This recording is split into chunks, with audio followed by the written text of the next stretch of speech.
guys, what's going on? It is Kay here, your spiritual witch, your spiritual medium, astrologer, numerologist, and all-round friend. So I'm back. I'm doing this quick tutorial video on ancestor money today, and the reason why I'm doing this is because these have been selling like hotcakes, even more so than they normally do in the store, but more importantly because we're coming up to a very, very important time of year.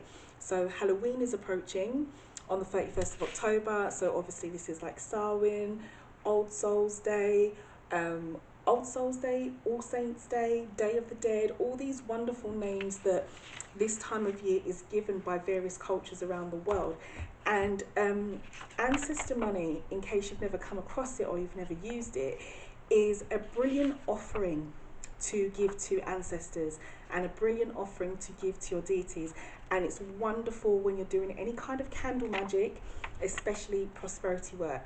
Now, I'm not going to bore you too much with the history of this because there will be a link below this video which I've written up on the Spiritual Parlour website, which will give you, an overview of where this tradition actually comes from. But to cut a very, very long story short, ancestor money, joss money, rice paper, hell notes, heaven notes, spirit money, it's all the same thing, and they originate from China. Okay, in this culture they would burn them for their own ancestors because it is believed that spirits, especially ancestors or deities, whoever you're trying to contact or you are in contact with, they need currency to live, just like we do. So us here in time and space, we would burn these up to our ancestors as we petition to them, or we would burn these for our deities as we petition to them for their assistance, so that they have currency, they can do what they need to do on the other side on behalf of us. So it's like an exchange of energy. Now, they come in different denominations. If you've never come across them, they always tend to have this emperor on the front. Now, he is a Chinese deity which is supposed to be the gatekeeper of ancestors, the gatekeeper of spirits, and the gatekeeper of money. Now, check the link below because you'll know who he is and you'll find out more about him. And on the back they tend to have hell notes written on the back. Some of them have hell notes, some of them don't. Like this one, for example, says hell bank note, and obviously the you could say the pictures, the currency pictures, and some of them just have the currency pictures and don't have hell bank note on them. Now, they come in different denominations, and to be fair with you, in my experience, it doesn't matter what denomination you burn, because I've been burning these for a long, long time daily as part of my spiritual practice, and I've noticed the difference in my manifestations, and I've noticed that how my deities and my ancestors respond. But for example, they come in high dominations. So you've got like 10 billion here, you've got small ones like just 100, and I think I've even got some 5 billion or 5 trillion, no sorry, 5 trillion, 10 trillion, and this is just a normal 100. So depending on where you buy them and who you buy them from, they come in so many different dominations, but I'm not going to get too much into that. What I want to show you today is the ritual that you can do and how you can dispose of them. Okay, so you can get your ancestor money, and on the back you can use a green pen if you're doing prosperity work, you can use a normal pen, or you can use a red pen to represent the blood of your ancestors or deities or whoever it is that you're writing to. And you just write, for my known and unknown ancestors, to repay any debts owed. Yeah, so this is referring to debts that they owe, spiritual debt that they have, and that obviously we don't want passed on to us, that we want to be free from. And this is what you would burn as a way to help repay that, and a way to give them currency to live on the other side. Now, those of us who are of Caribbean or African descent, some of us, myself included, because obviously I originate from African descent, I write on the back of mine, including land and farming debt. Okay, So this would obviously relate to those of us that this is relevant to, those of us who have ancestors who, you know, were slaves, okay? Were descendants of slaves. They could owe any of their old existing masters or people that they were enslaved to land money or farming money or anything that they may have owned as part of that history that they would have had. So you don't have to write that on there if you are not of African descent and you do not descend from these kinds of people. You can just stop where I've put, you know, for my known and unknown ancestors to repay any debt owed. Okay, you can also, I'll do another one here, another example, and I'll just do this in normal pen. You can also write to my ancestors who crossed over the middle path.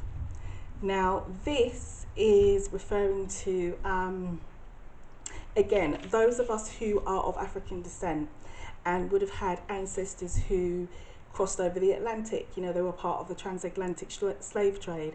So many of us tend to write to my ancestors who crossed over the middle path, and then you can put known and unknown to repay any debts owed.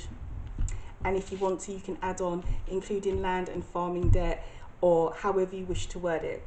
So the process here when you write on the back is that you're writing your message to your ancestors to say that you're giving this to them to help them repay any spiritual debts that they have, so that we can be free of them, they're not passed on to us, and also to give them their currency so that they can live on the other side.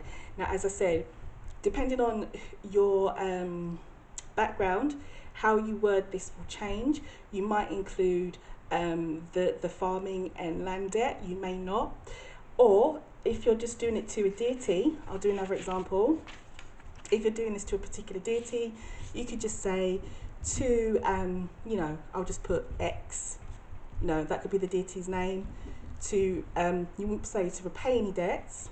You could say as an offering for your assistance. Okay, so you've got, as you can see, various options however you want to word your message when you burn your money to your ancestors. How you do it is quite personal, so I'm just doing this as a guideline. I would say follow your intuition and do what you feel drawn to do, but there's a couple of options. Now what we do next, once we've put our message on, you could fold it, you know, in half. You could roll it like this, you know.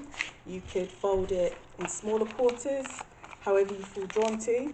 Basically, do what you feel called to.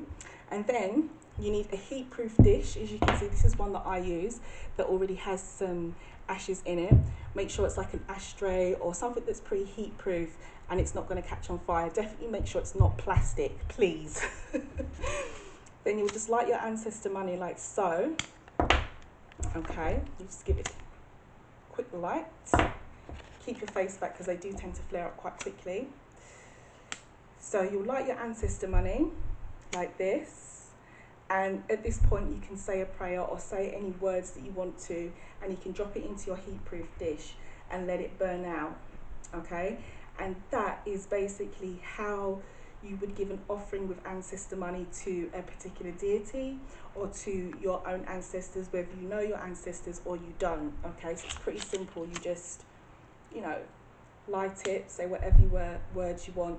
You could say something please continue to bless me, guide me and protect me, and please to continue to walk with me and be there with me, however you feel drawn to. And you leave it into your dish and you let it burn out. And that is it. Now, when you do this, it's a personal thing. Like, I burn one every day.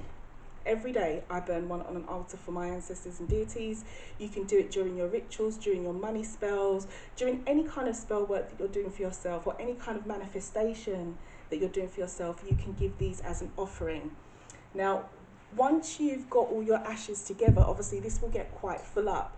People have asked me who've been purchasing them, okay, so how do I dispose of it? Now, this is where you actually get the advice from your ancestors. what I tend to do is I get 4 pennies, okay, and I will clean them down with some blessed water, or I'll clean them down with some Florida water. Now, if you don't have any of these to hand, you can use plain water from the tap, you can use bottled water, you can boil some water in the kettle and leave it to rest. Making blessed water is so simple. I've actually used rainwater here that I've collected and just put some basil in it, the herb basil that you can get in your, you probably have basil in your kitchen, or you can get it from the supermarket, because basil is a very, very protective herb. It's a cleanser and it sends away any negative energy. If you can't collect rainwater, you can get water from a stream, from the beach, ocean, if you're lucky enough to live near it, or any kind of natural source, or you can just use tap water and you can just pray over it yourself and just add some basil. You can buy Florida water in all spiritual shops. I actually will be selling this in the store as well. But what you do, you just get your pennies, you get some tissue. I've already done it to these pennies, and you can put your blessed water, or you can put your Florida water in the tissue, wipe them down, rub them down so that they're clean, and then say, for example, you're asking your ancestors where you should dispose of the ashes, where you should leave their offering. You could say, should I leave this outside in the park for you? So drop your pennies on the table and see how they turn up. So if you get, for example, what have I got here? I've got, what is that? I've got a head, and then I've got another head, and I've got a tail, and I've got another head. So that would be like 3 yeses and 1 no. So that could be like yes, you know. So I could go and just scatter these ashes outside in the park, back into earth for them. The reason why sometimes I pick earth and outside and in the park and in nature a lot is because obviously when we die, when we pass, we are buried, we are committed to earth again. So I leave the ashes outside for them. Or you can say something like as simple as, oh, should I just chuck them in the household bin? You know, and you can see what can come up. And I've got a tail, I've got a head, and I've got a tail, and I've got a head. So that's 2 yeses and a no. So when you're in a deadlock like this, you can, you know, flip it again until you get a more solid answer. So obviously I take it as, personally for me, intuitively, heads are yeses and tails are no. So see whatever the common denominator is when you do the penny drop. And if you come to deadlock, do it again. You know, do it again. And you can just ask the question, should I leave it outside? Should I put them in the bin? Should I put them by the ocean? Should I put them by the tree? Should I put them in the trash can? Wherever it is, should I flush them down the toilet? You ask them where they would like you to leave the ashes once you've filled up your pot, or however often you want to dispose of them. Me personally, as you can see by my pot, I let this fill right up. I don't do it daily. I don't dispose of them daily. I let it fill right up. And I also keep some of the ashes as well to one side myself, so that when I'm doing like prosperity candles or any kind of manifestation with candles myself, I tend to put some of the ashes on the plate or around the ritual as a way to kind of empower my work that I'm doing for myself. So that's it, guys. Very, very quickly, I just wanted to explain this concept to you because, as I said, the Ancestor money has been selling like hotcakes in a Spiritual Parlour store, more so than normal. And I know it's because we're coming up to Samhain, we're coming up to Halloween, we're coming up to a time where the spiritual veil between us and the other realm is getting very, very thin. And between the 31st of October and the 2nd of November, that is when it will be its finished. And in lots of cultures around the world, including my own, we will be, you know, celebrating our ancestors. We will be giving them offerings. We will be, you know, worshipping them at their altars. We will be cleaning their altars. We will be doing all kinds of things to basically give up offerings and, you know, not forget our ancestors and obviously the deities that we work with as well. So if you check the links in the video below, you will see an article up on the Spiritual Parlour blog with a bit more detail about the history of Ancestor money, or just money, hell notes, which comes from China and how it's been adapted across the world. And there is a link down there as well where you can go straight to the Spiritual Parlour store and get yourself some notes with free shipping. Oops, I can't speak today. Free shipping worldwide. They come in packs of 30, 60 and 150 from memory. 30, 60 and 150, free shipping worldwide. So grab them while they're hot.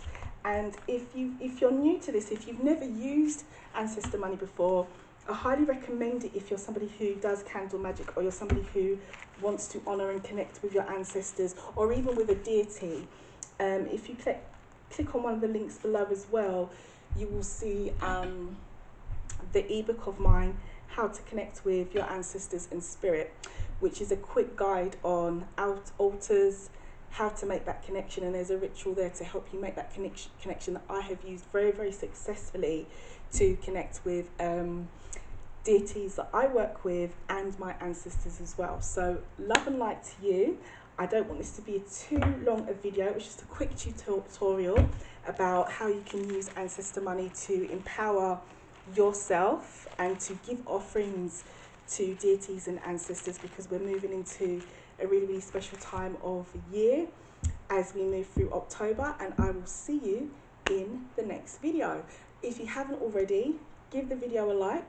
Please consider subscribing as well if you haven't already, and if you're a returning viewer, thank you very, very much, and if you're new here, then great to see you. Welcome aboard. I'll see you in the next video.